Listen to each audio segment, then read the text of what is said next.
قاری خلیل الرحمان جاوید صاحب۔ جزاک اللہ ڈاکٹر صاحب۔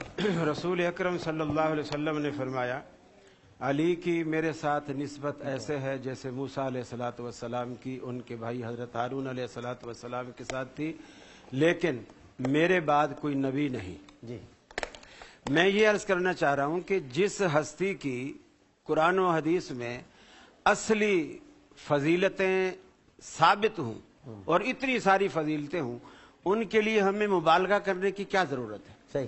مبالغہ اس کے لیے کیا جاتا ہے جس کی اصلی اور حقیقی تعریف نہ ہو۔ صحیح۔ دوسری بات یہ ہے کہ اہل سنت کا قطعاً یہ عقیدہ نہیں ہے اور نہ ہی ہونا چاہیے کہ کوئی بھی صحابی، سیدنا علی کا کوئی بھی صحابی انبیاء سے بڑھ کر نہیں ہے۔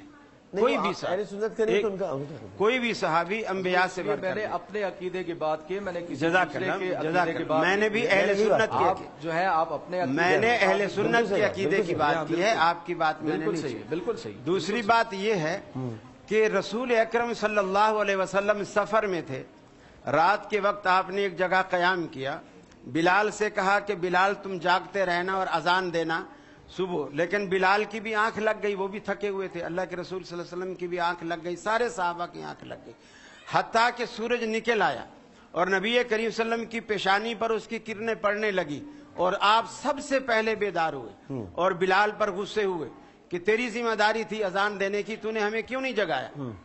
کہا یا رسول اللہ جو چیز آپ پہ غالب آ گئی وہی چیز مجھ پہ غالب آ گئی، تو اس لیے آنکھ لگ گئی۔ اللہ کے رسول نے فرمایا جلدی سے یہاں سے نکلو، یہاں شیطان کا پڑاؤ ہے، اور آگے جا کر کے آپ نے اس نماز کو قضا کیا۔ اللہ کے رسول کی نماز قضا ہوتی ہے، سورج نکل آتا ہے، اور نبی مکرم اس سورج کو واپس نہیں لے جاتے، آپ دھوپ نکلنے کے بعد اس نماز کو قضا کرتے ہیں۔ تو جس ہستی کی اصلی اور صحیح تعریفیں قرآن و سنت میں موجود ہوں تو ہمیں ان کے لیے مبالغہ آرائی کرنے کی بالکل ضرورت نہیں ہے۔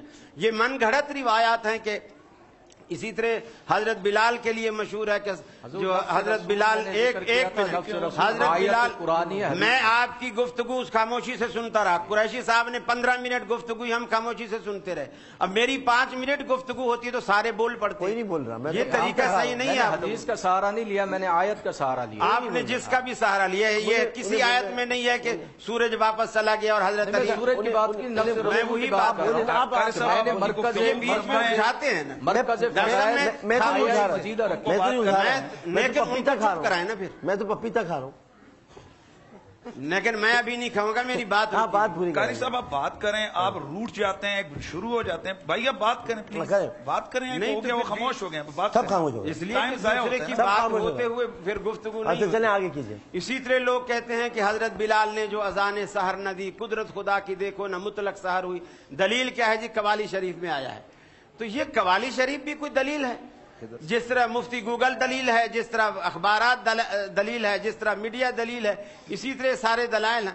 حدیثیں جب موجود ہیں سیدنا علی المرتضی رضی اللہ تعالیٰ عنہ کی اصلی تعریف کے لیے، اللہ کے رسول تشریف لے گئے مسجد میں، دوپہر کا وقت ہے، آپ چٹائی پر لیٹے ہوئے ہیں، ایک چٹائی چھوٹی ہے، آدھا جسم کا حصہ مٹی پہ ہے اور آدھا جسم کا حصہ چٹائی پر ہے، کروٹ لی ہوئی ہے، پسینہ ہے اور تھوڑی مٹی آپ کے کروٹ کو لگی ہوئی ہے۔ نبی مکرم صلی اللہ علیہ وسلم نے بڑے پیار سے کہا اے مٹی والے اٹھو۔ اللہ تبارک و تعالیٰ کے رسول کی آواز سن کر حضرت علی اٹھے اور آپ کا یہ الفاظ سنے کہ اے مٹی والے، ان کو یہ جملہ اللہ کے رسول کی زبان سے اتنا پسند آیا کہ انہوں نے ہمیشہ کے لیے اپنی کنیت ہی بو تراب رکھ لی۔ تو اللہ تبارک و تعالیٰ کے رسول صلی اللہ علیہ وسلم نے جتنی تعریفیں سیدنا علی المرتضیٰ کے لیے کی ہیں، اسی طرح صحابہ کرام کے لیے بھی اللہ کے رسول نے فرمایا من ابغضہم فببغضی ابغضہم ومن احبہم فبحبی احبہم، جو بھی میرے صحابہ کے ساتھ بغض رکھے سمجھو اس نے مجھ سے بغض رکھا ہے، اور جو ان سے محبت رکھے گا سمجھو مجھ سے محبت رکھے گا۔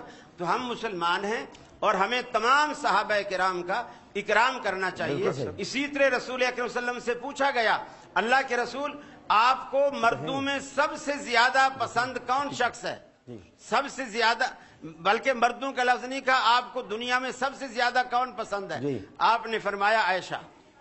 پوچھا گیا نہیں یا رسول اللہ ہماری مراد مرد ہیں، آپ نے فرمایا عائشہ کا باپ۔ اور یہ صحیح ترین روایات ہیں. صحیح. تو مقصد کہنے کا یہ ہے کہ کسی بھی ایک پہلو کو اجاگر کرنے کے لیے دوسری چیزوں کو ہمیں نظر انداز نہیں کرنا چاہیے. درست. اب ہمیں صحابہ کا سب کا احترام. اب اطمینان ہو گیا آپ کو پوری بات. جزاکم اللہ خیر. آپ کو وقت دیتا ہوں، ایک وقفہ لے لوں تاکہ آپ کی بات نہ کٹے، پھر آپ کہیں گے مجھے پورا کیونکہ وقت تو وقفہ لینا تو. لیکن میں نے سحری کرنی ہے. جی ہاں، مطلب آپ نے تو کر لی نا بات. لیکن چونکہ ان کی بات تو 10 منٹ چلے گی. نہیں، ڈاکٹر صاحب میں بلکہ میں کر لیتا کر ہوں. لے بھائی، کر لے بھائی، تو خدا کا واسطہ ہے.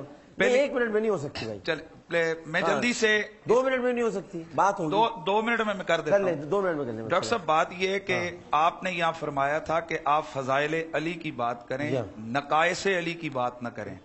اور یہاں مجھے بڑا افسوس ہوا ہے کہ خلیل الرحمان صاحب کو چاہیے تھا کہ اگر ان کے نزدیک کوئی چیز حدیث ثابت نہیں ہے تو یہ کہہ دیتے بھائی یہ اس کو اتنا حقیر کے لہجے میں کہ یہ قوالی شریف اور اس کو کہنا اور یہ معجزات کو عقل پہ لے کے آنا یہ قابل مذمت چیز ہے. جہاں تک سورج کو پلٹانے کی بات ہے، مشکل الاثار میں موجود ہے. شفا شریف کے اندر علامہ قاضی یاز مالکی جو کم از کم ان سے بڑے محدث تھے وہ موجود ہے. انہوں نے اس حدیث کو حسن قرار دیا. امام سخاوی نے اس حدیث کو حسن قرار دیا. یہ طبرانی شریف کے اندر روایت موجود ہے. رسول اللہ کی یہ حدیث کا مذاق اس طرح اڑاتے ہیں کہ یہ قوالی شریف اور فلانی اور اس ایک من گھڑت روایت کے اوپر اس روایت کو یہ قیاس کرتے ہیں. اور آج کم از کم یہ لوگ دیکھ رہے ہیں کم از کم کہ مزاج کیا ہے. اگر ان کے کہتے ہیں نا کہ مولا علی کی شان میں بہت ساری روایات ہیں تو یہ وہ پڑھ دیتے. اس طرح کاؤنٹر پہ مجھے دکھ ہوا ہے کہ یہ صحابہ کرام یا اہل بیت کے حساب سے اس طرح نہیں ہونا چاہیے. اور جس طرح مادی 2 صاحب منٹ ہو گئے آپ کے. جی اچھا ہو گیا. میں ایک جملہ میں ایک طالب علم کی حیثیت سے کہہ دینا چاہتا ہوں. میں تو سب کی باتیں سنی، میں تو طالب علم ہوں تاکہ میں وقفہ لوں. معجزے رسول اللہ کبھی اپنے لیے نہیں کرتے، دوسروں کے لیے. قیاس پہ نہیں ہے، عقل پہ نہیں رسول اللہ ہوتے اپنے لیے معجزے نہیں کریں گے، وہ نمونہ ہے سب کے لیے. مطلب انہوں نے ایک چیز کو کسی دوسرے اور پہ کے لیے قیاس ہوتا کر دیا. اس طرح تو پھر کوئی معجزہ رہ ہی نہیں ہے. تو وہ داریوں والا طریقہ ہے. وقفہ لینے، وقفے کے بعد حاضر ہوتے ہیں.